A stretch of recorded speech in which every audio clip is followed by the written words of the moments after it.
غير صحيح أن تسجد سجود التلاوة هكذا.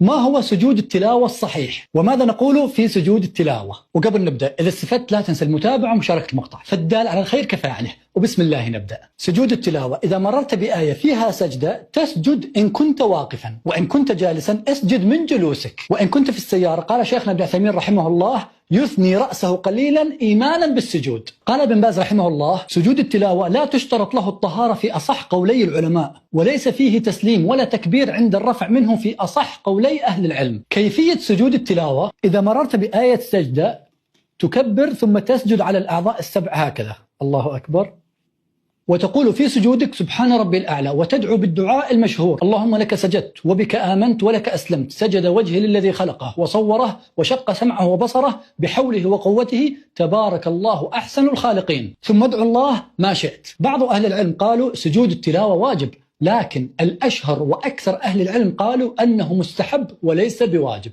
احفظه وعلم فيه غيرك، فالدال على الخير كفاعله.